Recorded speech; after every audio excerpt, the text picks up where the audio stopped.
하천들이 다 덮여져 있었습니다. 차에 타신 할머니는 주소를 주면서 시내까지 가로질러 가달라고 부탁을 했습니다. 이 택시기사는 말하기를, 할머니, 이 시내를 이렇게 막 가로질러 가면 목적하는 그 곳까지 굉장히 돌아가는 건데요, 어떻게 하시겠어요? 라고 하니까, 괜찮아요. 난 아주 시간이 많습니다. 내가 지금 호스피스 병원으로 가고 있는 중인데 난 식구도 없고 의사 선생님의 말씀에 이제 갈 데가 얼마 남지 않았다라고 이야기를 합니다. 어둠 속에서 할머니의 눈에 이슬이 반짝반짝 거렸습니다. 이 현장을 목격한 이 택시기사는 순간 택시 안에 있는 미터기를 껐습니다. 그로부터 한 2시간 동안 할머니와 함께 조용한 크리스마스 새벽을 보내게 되었죠.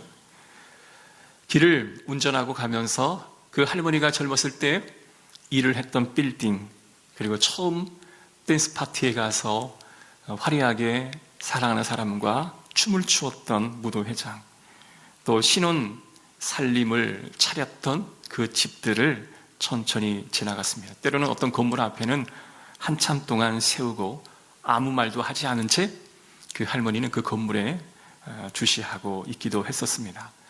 날이 밝아오자 할머니가 이렇게 말합니다. 이제 내가 피곤해, 그만 갑시다 라고 말했어요. 그래서 병원에 도착하자 이 택시기사는 몸을 굽혀 할머니에게 작별 인사를 했습니다. 그래서 할머니가 이렇게 말합니다. 자네는 늙은이에게 마지막 행복을 주었습니다. 오늘 하루 나는 참 행복했다오. 할머니의 말씀을 그가 듣고 이 택시기사는 이렇게 그때를 회상합니다. 난 그날 한참 동안 할머니를 생각하며 길을 돌아다녔지. 그때 내가 만약에 경적을 몇 번 울리고 그 할머니를 떠나보냈다면, 혹시나 내가 크리스마스 당번에 걸려 심술난 마음으로 다른 기사에게 그 순간을 내가 양보했더라면, 아니면 내가 귀찮아서 그 할머니에게 불친절하고 지나갔더라면 어땠을까? 돌이켜보면 나는 내 인생의 가장 위대한 일을 한 것 같다. 내가 대통령이라고 해도 아마 그렇게 중요한 일을 내 삶에서 해내지 못했을 것이다. 장영이라고 하는 어떤 칼럼니스트가 썼던 글을 제가 읽어본 적이 있습니다. 아마 할머니의 인생에서도 그녀의 인생에 가장 아름답고 화려했던 순간들이 있었을 것입니다. 아마 목에 물린 자국 그조차도 이뻤던 그런 젊었던 순간도 있었겠죠. 그런데 어느 날 자신의 둥지를 떠나고 이제 호스피스 병동에 입원하기 위해 가는 그 순간, 얼마나 인생이 찰나처럼 빠르다라고 느꼈겠습니까? 여러분, 인생이라고 하는 것은 이처럼 빨리 지나가는 것을 우리가 얼마나 공감할 수 있을까요? 젊은 사람들이 인생은 화살과도 같아, 이러한 말을 얼마나 공감할 수 있겠습니까? 그러나 이 택시기사는 자기가 할 수 있는 최선의 것은 미터기를 끄고 그 할머님과 마지막을 함께 해주었던 그 순간이었을 것입니다. 아마 그에게는 최선의 선택이었고 최고의 할머니에게 줄 수 있는 선물이었겠죠. 그래서 이 택시기사는 먼 시간이 흘러 지난 다음에도 그때의 일을 회상하고 내가 참 그때 잘했지라는 생각을 하는 것이죠. 여러분도 누군가의 삶에 머물러주고 공감해주는 그러한 일들을 하시기를 간절히 소원합니다. 우리가 인생을 바라볼 때 2가지 관점이 있죠. 과거를 지나 현재를 머물고 또한 미래로 가는 방법이 있고요. 또 역으로 미래에서 현재를 보고 또 현재에서 과거를 돌아보게 되는 그러한 2가지의 방식이 있습니다. 전자의 방식은 과거, 현재, 미래는 시간의 흐름이기 때문에 당연히 우리가 이해가 되겠지만, 미래에서 어떻게 현재로 오고 현재에서 어떻게 과거를 볼 수 있는 게 가능할까라고 생각하지만, 우리가 한 가지 확실하게 알 수 있는 것은 바로 죽음입니다. 죽음이라고 하는 것은 모든 사람들에게 다가올 것이고 누구나 죽게 된다라고 하는 것이죠. 내가 죽는다고 하는 분명한 미래의 관점에서 현재를 바라보고 우리의 과거를 다시 한번 보게 되면 현재를 살아가는 내 시야가 달라지게 될 것이라고 하는 것입니다. 그래서 우리는 수없이 많은 그런 어려움 속에서도요, 내가 죽는구나 라고 하는 이 사실을 통해 오늘 현재를 바라보고 과거를 생각하는 저와 여러분 되시기를 주의 이름으로 축복합니다. 제가 교육을 시키고 있는 어느 한 형제는 성프란치스코의 작은 형제회라고 하는 그런 단체에 있는 수사입니다. 근데 그분을 이제 함께 교육을 하면서 그분이 이런 말씀을 해주시더라고요. 외국에는 그 수도회가 처음으로 생겼던 카푸친 수도회라고 하는 곳이 있다라고 이야기하더라고요. 근데 그 수도회는 겉으로는 아주 멀쩡합니다. 그런데 안으로 들어가 보면 지하에 납골당 같은 곳이 있는데, 그곳에 가면 1599년부터 1920년대까지 그곳에서 수도사로 소임을 하다가 이제 죽은 사람들의 유골을 한 데에다가 모아놨어요. 거기에는 식탁도 사람의 유골로 만들었고요, 전등도 유골로 만들었고요, 바닥도 유골로 깔아놓았습니다. 그리고 그 앞에 팻말에 이렇게 적어 있어요. 머지않아 당신도 우리와 같아질 것이다. 이 카푸친 수도사들이 인사할 때 그들은 이렇게 인사한답니다. 모멘토 모리. 이 모멘토 모리란 말은 죽음을 기억하라. 한평생 신을 위해 자신의 인생을 헌신했던 수도사들이 매일매일 아침마다 나누는 인사는 죽음을 기억하라. 그러니까 너도 얼마 남지 않으면 죽는다라고 하는 사실을 기억하며 오늘을 살고 과거를 돌아보라 라고 하는 교훈이죠. 죽음이라고 하는 미래에 닥친 확실한 사실, 그 자리에 선 솔로몬이 자신의 과거를 돌아보며 청춘들에게 하고자 하는 말을 오늘 전하고 있는 것이 바로 전도서입니다. 미래의 죽음이라고 하는 사건 앞에서 현재를 바라보고 현재의 삶을 바라보는 관점이 변할 수 우리가 있는 거죠. 여러분, 더 용서하고 더 사랑하고 더 기뻐하고 더 감사할 수밖에 없게 되는 것입니다. 전도서 1장 1절과 3절의 말씀 보면 다윗의 아들 예루살렘 왕 전도자의 말씀이라. 전도자가 이르되 헛되고 헛되며 헛되고 헛되니 모든 것이 헛되도다. 해 아래 수고하는 모든 수고가 사람에게 무엇이 유익한가.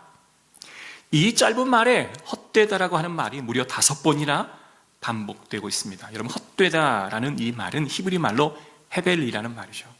제가 자주 말씀했던 히브리 단어인데요, 이 헤벨이라고 하는 단어는 호흡을 할 때 여러분 추우면 바깥에 나가면 입김이 나잖아요. 그러나 그 입김은 어느샌가 내 입에서 나왔다가 공중에서 사라지고 마는 것이죠. 마찬가지로 겨울철 입김이 불어 금방 사라지는 것처럼 우리의 인생이 그렇게 찰나의 순간에 왔다가 찰나의 순간에 가버리는 듯한 인생이다라고 이야기하는 거예요. 솔로몬이 전도서만 지었던 것이 아니라 솔로몬이 지었던 말씀은 또한 잠언에 있는 말씀입니다. 근데 이 잠언에 있는 말씀은 엄청난 지혜의 말씀이 담겨있는 그런 성경인데요, 역대하 9장 3장 3절 7절의 말씀 보면 당시 솔로몬을 굉장히 존경하고 흠모했던 스바라고 하는 그 여왕이 멀리서 와서 솔로몬과 그의 왕궁을 바라보면서 경탄하는 장면을 소개해주고 있습니다. 거기에 보면 이렇게 나와 있어요. 스바 여왕이 솔로몬의 지혜와 그가 건축한 궁과 그의 상의 음식들과 그의 신하들의 좌석 및 그의 신하들이 도열한 것과 그들의 공복과 술 관원들과 그들의 공복과 여호와의 전에 올라가는 층계를 보고 정신이 황홀하여 왕께 말하되 내가 내 나라에서 당신의 행위와 당신의 지혜에 대하여 들은 소문이 진실하도다. 내가 그 말들을 믿지 아니하였더니 이제 와서 본즉 당신의 지혜가 크다 한 말이 그 절반도 못 되니 당신은 내가 들은 소문보다 더하도다. 복되도다 당신의 사람들이여, 복되도다 당신의 신하들이여, 항상 당신 앞에 서서 당신의 지혜를 들음이로다. 그러니까 이 스바 여왕이 볼 때 솔로몬이 건축한 이 왕궁이 너무 화려하고 멋진 거예요. 막상 솔로몬을 대해 보니 그 솔로몬에 관한 그 소문이 절반밖에 되지 않았음을 본인이 인지하고, 그러다 보니 신하들이 너무 부러운 거예요. 신하들이여, 당신은 위대한 왕을 모시고 있고 그 위대한 왕의 입에서 나오는 지혜로운 말을 듣고 있으니 당신들은 최고의 행운아입니다 라고 이야기하고 있는 스바 여왕을 봅니다.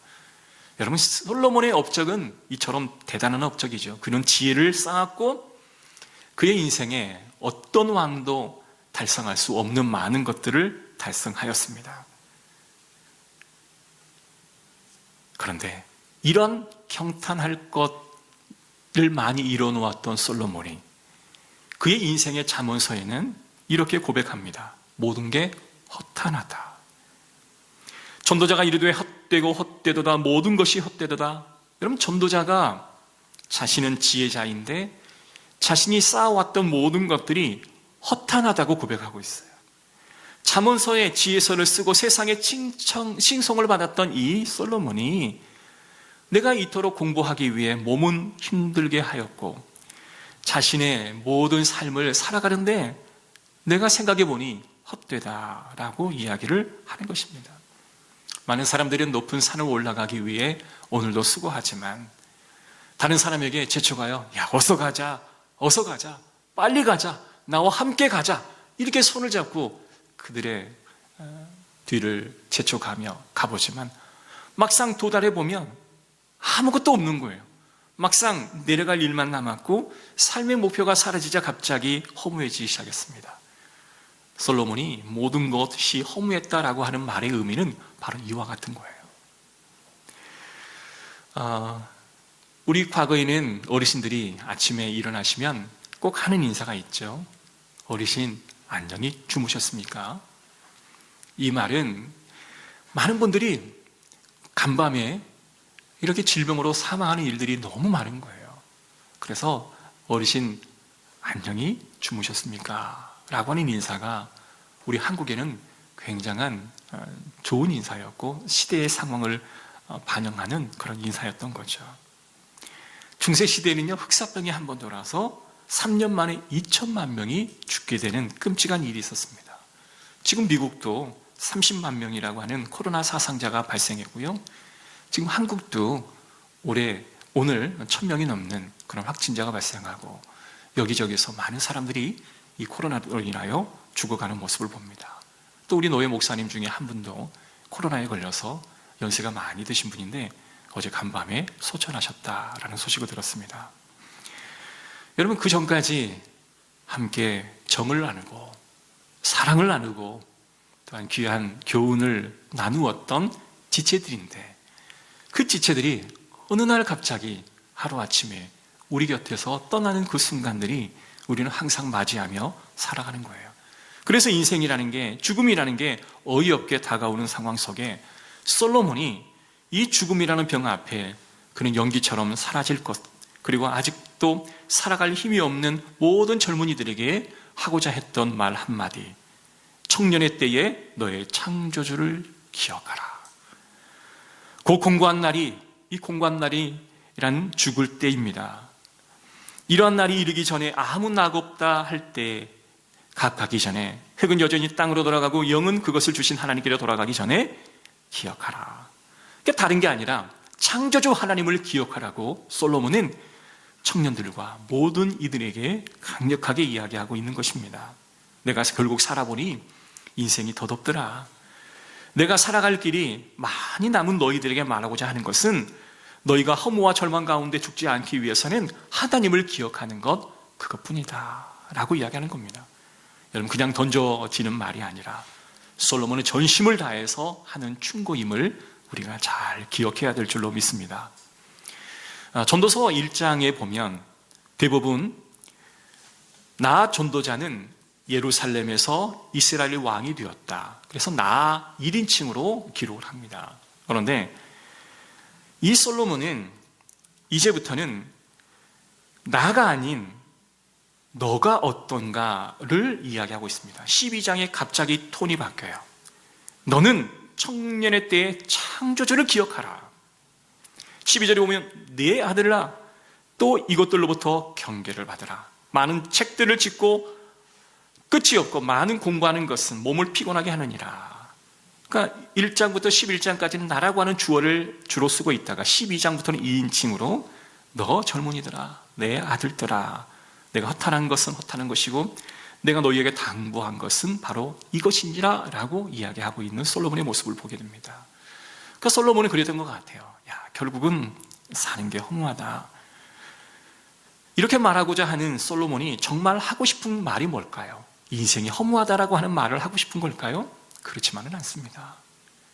인생은 허무하지만 그 허무함 속에 하나님을 기억하고 그의 말씀과 그의 명령을 지키는 일은 참으로 중요한 일이었다라고 그가 전하고자 하는 것이죠.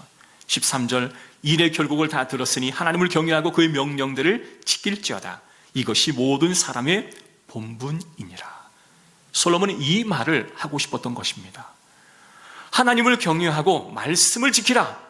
그렇게 끝낼 수 있는데, 그리고 덧붙이는 말씀은 이는 모든 사람의 본분이니라.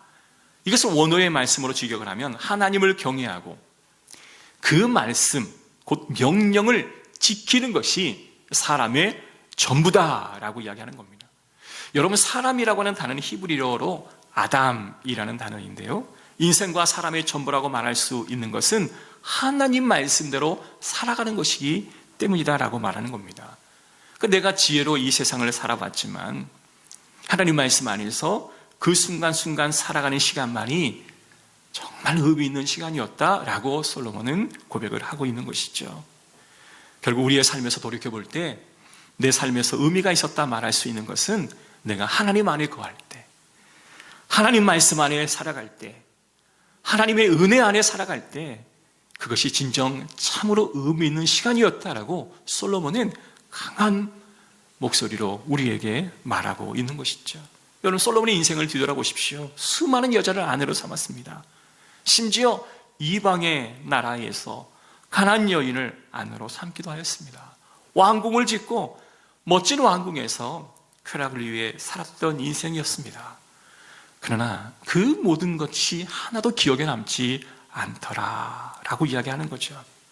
아마 그가 의미 있었던 일은 아마 성전을 짓고 그 성전 안에서 하나님을 예배했던 그 순간만큼은 그에게 참으로 의미 있는 일로 다가왔겠지만, 그것조차도 하나님 안에 있을 때 그가 느낄 수 있는 그런 감사의 마음이었던 거죠. 그래서 그는 알게 되었던 겁니다.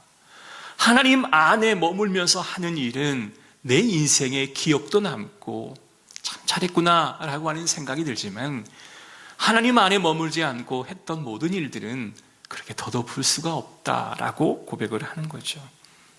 전에도 한번 말씀드렸던 예화인데요, 2차 세계대전 때 나치가 유대인들을 고문할 때 가장 힘든 고문은요, 아침 일찍 일어나면 5kg짜리 돌을 들어다가 저 100m 그 전방에 그 공터에다가 쌓아놓게 합니다.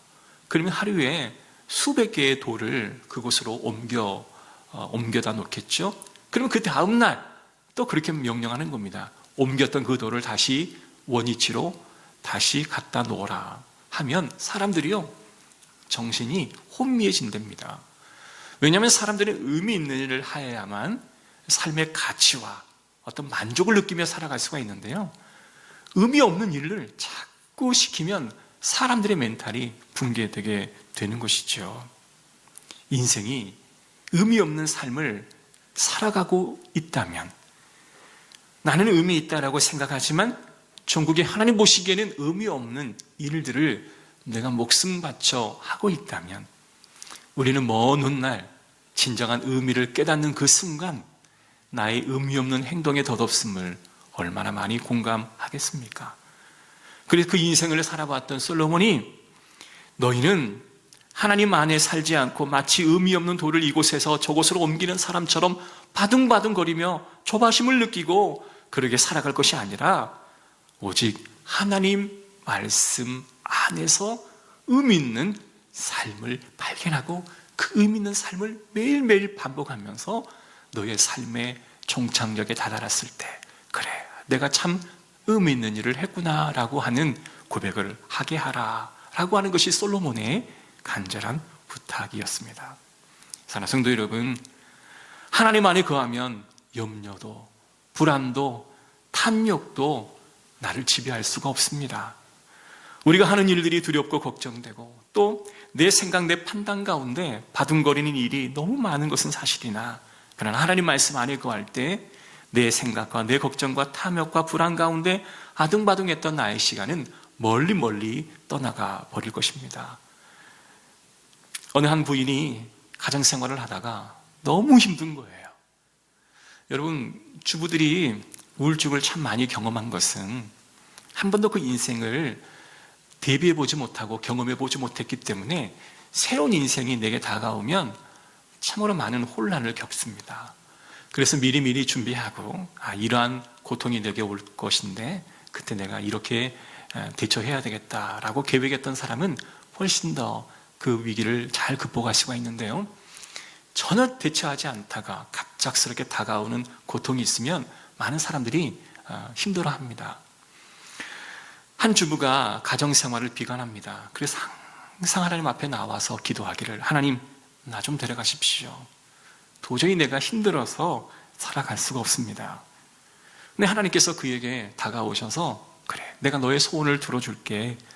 그래, 내가 데려가 줄게. 그런데 마지막 너를 기억하는 사람들이 있지 않겠니? 그러니 네가 할 수 있는 일을 몇 가지만 해보자. 그리고 나서 내가 너를 데려갈게. 그러니까 이 여인이 삶이 너무 힘들어서 하나님이 데려가신다니까, 그래요, 하나님이 내게 명령한 그 몇 가지 부탁을 내가 해보겠습니다. 내가 보니 집이 너무 지저분하다. 그러니 집을 좀 정리 좀 하겠니? 그래서 이 여인은 한 3일 동안 열심히 집을 청소합니다. 3일 후에 깔끔해진 집을 바라보고 하나님께 기도했더니 또 하나님이 나타나셔 이렇게 말씀합니다. 네가 떠나게 되면 너의 사랑하는 자녀들이 너에 대해서 어떠한 기억을 남고 너를 회상하겠니? 3일 동안 기회를 줄 테니까 자녀를 사랑한다라고 열심히 말해보거라 라고 이야기를 합니다. 네, 알겠습니다 해서 그 여인은 3일 동안 사랑으로 음식을 만들고 정성스럽게 자녀에게 내가 너희를 사랑해 라고 고백을 해주었답니다. 그리고 3일이 지나서 하나님이 또 말씀하십니다. 하나님, 이제 나 데려가셔야죠 했더니, 그러면 3일만 한 번 더 시간을 투자해보자. 대체 무슨 일이 또 남았습니까?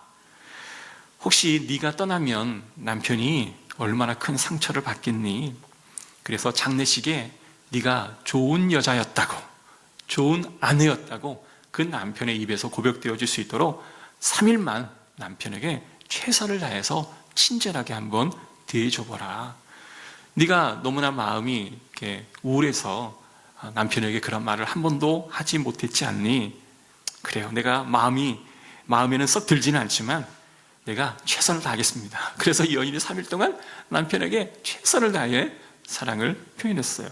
그리고 이제 9일이라는 시간이 다 지나 하나님, 이제 나 데려가십시오 라고 했더니 하나님께서 그의 집에 사는 모든 모습을 다시 한번 보여주드립니다. 그랬더니 그 집이 활기가 막 띠고 자녀들은 미소가 활짝 살아났고 남편도 일찍 들어와서 음식을 막 준비하고 있는 거예요.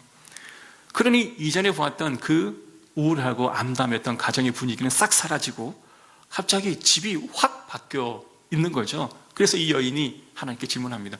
하나님, 어떻게 우리 집이 이렇게 바뀌었습니까? 라고 이야기하니, 그것은 아이들도 남편의 노력도 그것으로 주관한 게 아니라 네가 9일 동안 최선을 다해서 네가 노력하고 네가 바뀌었기에 주변의 모든 사람도 바뀌게 되었단다 라고 이야기하는 거예요. 그 여인이, 하나님, 나 그렇다면 이렇게 행복한 가정에서 좀 더 살다 갈래요. 그래서 하나님이 그를 좀 더 살려주었다고 합니다. 여러분, 좀 의미가 담겨있는 강력한 메시지가 이 안에 담겨 있습니다. 우리도 내 생각, 내 판단, 내 중심적으로 살아가는 그 삶에는요, 늘 불안과 염려와 아픔과 갈등이 있습니다. 내가 이렇게 해주었는데 나에게 이렇게 해줄 수밖에 없는가? 분노와 허무와 절망으로 우리는 그렇게 살아갈 때가 많습니다. 여러분이 만약에 나는 내가 해준 만큼 받아야 돼, 나는 내가 베풀어 준 만큼 반드시 상대에게 받아야 돼, 이런 신념을 가지고 살아간다면, 내가 주었는데 그의 절반도 내게 주지 않으면 얼마나 원통하고 분노하고 절망하겠습니까? 그래서 하나님 말씀이 정답이구나. 그 말씀을 따라갈 때 남에게 줄 수 있는 사람이 되고 섬길 수 있는 사람이 되고 하나님의 시간을 만들어낼 수 있는 사람이 되어지는구나 라고 깨닫게 되어지는 것입니다. 사랑하는 성도 여러분, 오직 하나님만이 우리의 삶을 다르게 만들어 주실 분이시고 우리의 삶을 바꿔줄 능력이 있는 분이신 줄 믿으시기를 축복합니다. 그래서 내가 조금만 바뀌면요, 모든 게 다 바뀌어지는 것을 우리는 고백해야 됩니다. 주님 안에 거하는 사람만이 이렇게 살아갈 수가 있어요. 여러분, 목사님 중에 김동 목사님이라고 하신 분 알죠? 이분이 암으로 굉장히 고생을 했던 경험이 있습니다.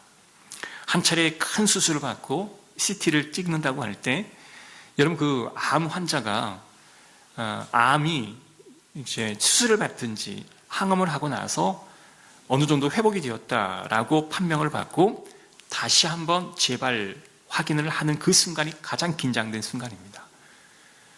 제가 이렇게 성도들과 이렇게 상담을 해도요, 처음 확진되었을 보다 재발되었을 때가 처음 병이 왔다라고 하는 그 충격의 한 10배는 더 커요. 왜냐하면 재발되었다라고 하는 것은 지금까지 그 병을 관리하기 위해 나의 모든 열정이 다 쏟아졌거든요. 근데 그게 한순간에 무너지고 하나님 앞에 엄청나게 기도했던 것들이 한순간에 무너지는 그런 순간이기 때문에 재발되었다라고 하는 그 순간은 인간이 경험할 수 있는 최고의 절망적인 순간이죠. 그래서 이 목사님이 이제 재발이 되었는지를 CT를 찍는 그 시간에 그분이 이상하게 막 목소리에서 찬송이 막 나오더랍니다. 찬송이 평화로다. 그 찬양이 있죠? 그러니까 이제 병원에서 CT를 딱 찍고 이제 의사 선생님과 대면을 하고 선생님 어떻습니까? 라고 하는데 목사님 마음이 어떠세요? 라고 또 물어본 거예요. 저는 괜찮습니다. 아무렇지도 않습니다. 그때 의사가 하는 말이 에이, 아무리 목사라도 마음이 괜찮을 리가 있습니까? 재발을 확인하는 CT를 찍는데 마음이 평온할 수 있습니까? 에이, 그럴 수는 없습니다. 라고 이야기를 하는 거예요. 그러니까 그 의사의 생각에서는 사람이 재발되었는지 안 되었는지를 확인하는 CT 찍는 그 장면 앞에서는 그 어떤 사람도 평온함을 유지하는 사람이 없었던 것이죠. 그래서 제 아무리 목사라도 아니 그 암 앞에서 평온할 수가 있겠습니까? 라고 했던 그 목사님의 마음의 평안함을 이해를 못하는 거죠. 사랑하는 성도 여러분, 주님 안에 말씀 안에 하나님 안에 거하면 그 마음에 평안함이 오게 된다는 사실을 믿으시기를 주의 이름으로 축복합니다. 그래서 주의 말씀 안에 하나님 안에 거하는 사람은 다른 사람이 살아갈 수 없고 경험하지 못했던 아름다운 인생을 살아가게 되어지는 것이죠. 그래서 주님 안에 거하지 않는 게 이 세상의 가장 큰 지옥이고 주님 안에 거하는 것이 가장 큰 평안임을 고백하는 것입니다. 솔로몬이 하고 싶은 말은 인생에서 하나님 안에 거하는 시간만이 정말 다르다라고 하는 고백을 하고 싶었던 거죠. 사랑하는 성도 여러분, 그 시간은요 갈등을 만들어내는 시간이 아니라 남을 해치는 시간이 아니라 은혜와 사랑을 베풀고 다 선이 되는 유익한 시간이었음을 고백하게 되는 것이죠. 솔로몬이 강력한 왕국을 만들었습니다. 심지어 성전에 있는 모든 기물을 다 금으로 도배할 만큼 그렇게 경제력이 풍성한 사람이었습니다. 그런데 역대하 12장의 말씀 보면 솔로몬이 죽고 르호보암 그의 아들 때 이런 일이 터집니다.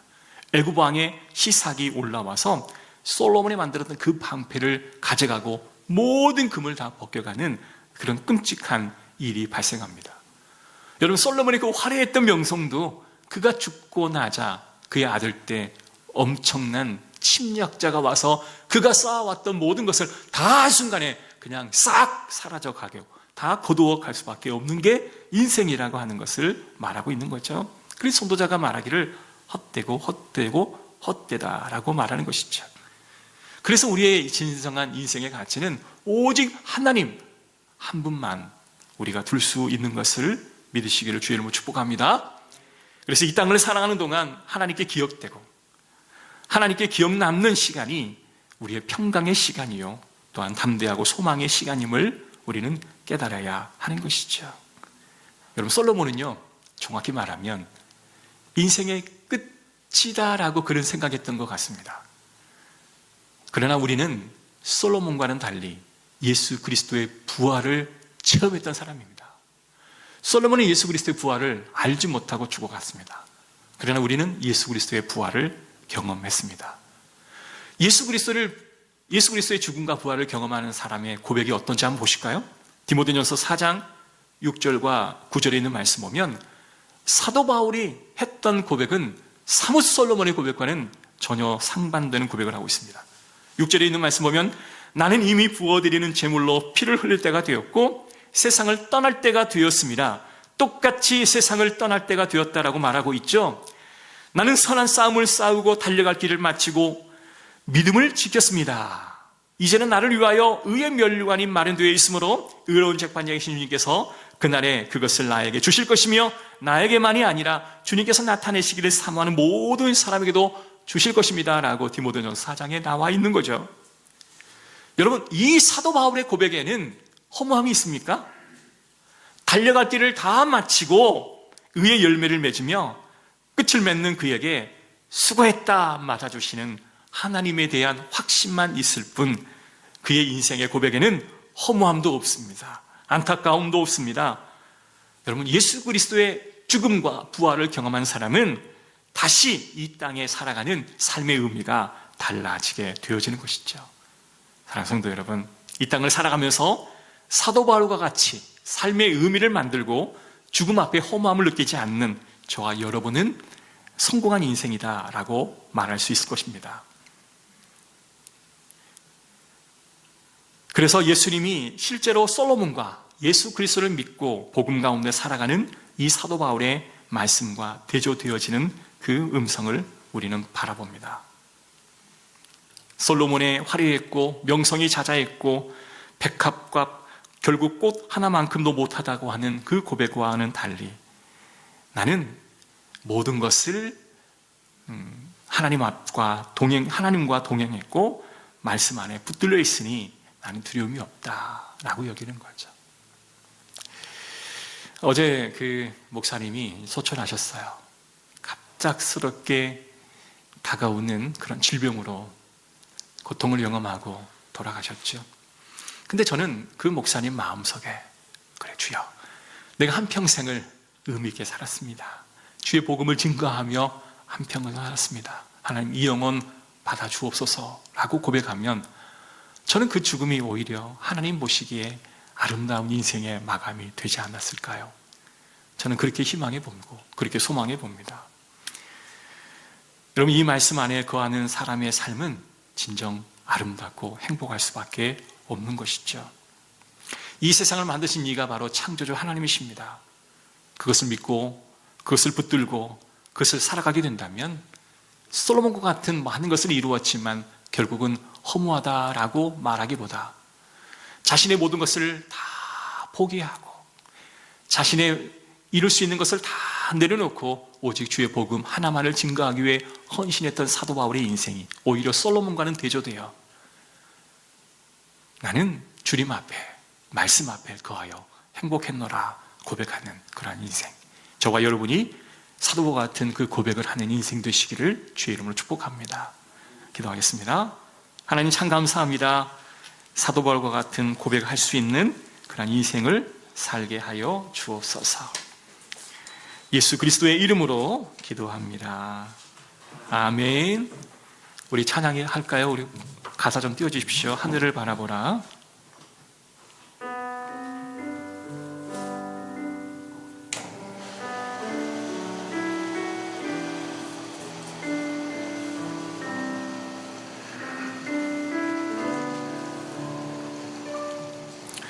하늘을 바라보라.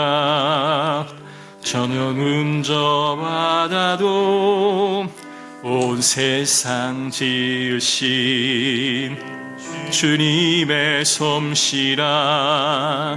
먹구름이 다가와 태양을 가려도 만물을 주관하시는 주님의 섭리라. 모두 고개를 들고 어두운 마음을 열어 크신 주님의 능력을 바라보라. 너와 나 지으신 주의 놀라운 손길, 우리 함께 주를 찬양해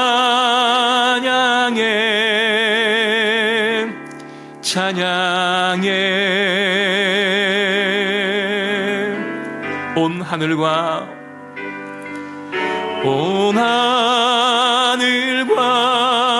땅 위에 만물아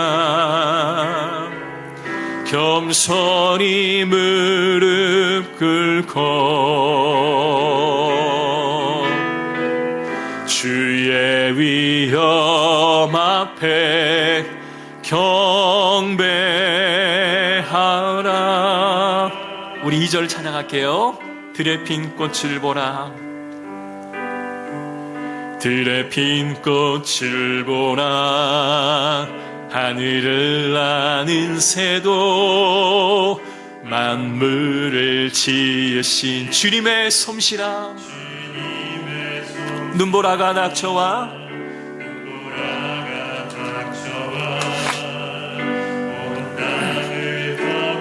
할렐루야. 만물을 주관하시는 주님의 섭리라. 모두 고개를 들고 어두운 마음을 열어 크신 주님의 능력을 바라보라. 너와 나 지으신 주의 놀라운 손길, 우리 함께 주를 찬양해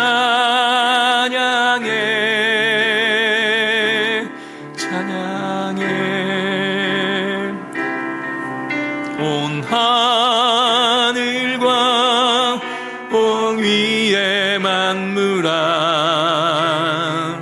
겸손히 무릎 꿇고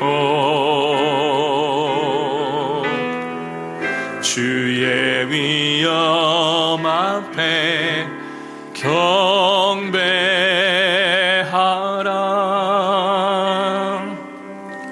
우리 함께 기도하겠습니다. 인생이 헛되다라고만 고백한다면 얼마나 더덥겠습니까? 그러나 인생의 헛됨을 경험하지 않기 위해 주의 위엄 앞에 서고 주의 말씀 앞에 서서 내 인생의 탑을 건설하기보다 하나님의 위엄하심을 인정하며 그만을 위해 살아갈 때 나의 인생은 참으로 의미 있는 인생이었다라고 말할 수 있도록 여러분 그렇게 함께 기도해 주시기를 바랍니다. 그리고 우리의 많은 교회 어르신들이 그런 의미 있는 인생을 살고 인생을 하나님 앞에 의존하는 그런 삶을 살아갈 수 있도록 여러분 함께 기도해 주시기 바랍니다. 함께 기도하겠습니다. 자비로우신 하나님 감사합니다. 솔로몬은 인생이 헛되다, 허무하다, 더덥다라고 고백했지만 예수 그리스도의 죽음과 부활을 목격했던 사도 바울의 삶은 분명 다른 삶이었습니다. 하나님, 우리도 말씀 안에 거하게 하소서. 우리도 복음 안에 거하게 하옵소서. 우리도 소망 안에 거하게 하옵소서. 그리하여 은혜가 넘치게 하소서. 그리하여 내 삶이 의미 있었다. 주의 말씀 안에 거하는 삶이 온전한 의미의 아름다움을 고백하는 것처럼 하나님 그러한 삶을 고백할 수 있도록 인도하여 주시옵소서. 하나님, 세상의 어떤 사람들도 자신의 삶에 높은 비전을 향하여 높은 야망을 향하여 끝없이 나아가지만 이제는 주 예수 그리스도의 은혜를 기억하며 나아가는 주의 백성들이 되게 하여 주옵소서. 하나님이여, 우리에게 삶의 의미를 다시 한번 세우게 하옵소서. 하나님, 세상을 바라보면 무의미하고 더덥지만 주님만을 바라보면 우리의 삶은 가치 있고 의미 있는 존재가 될 줄로 믿습니다. 여호와 하나님, 우리를 붙들어 주시옵소서. 여호와 하나님, 우리와 함께 동행하여 주시옵소서. 할렐루야. 하나님 감사합니다. 이 모든 말씀 예수 그리스도의 이름으로 기도드리옵나이다. 아멘. 우리 다 같이 일어나셔서 우리 파송의 찬양을 함께 합시다. 우리 온라인으로 드리는 우리 모든 성도 여러분도 함께 찬양하겠습니다. 너는 시냇가에 심은 나무라, 너는 시냇가에 심은 나무라. 하나님의 사랑 안에 믿음 뿌리 내리고 주의 뜻대로 주의 뜻대로 항상 사세요. 지금은 우리 주 예수 그리스도의 은혜와 하나님의 크신 사랑과 성령님의 감화교통 인도하심의 은혜가 오직 인생을 마감하는 순간 내 인생의 덧없음을 고백하는 것이 아니라 말씀 안에 거하는 내 삶이 가치 있고 의미 있었다라고 고백하기를 원하는 우리 모든 성도들 머리 위에 지금으로부터 영원토록 함께 있을지어다. 아멘.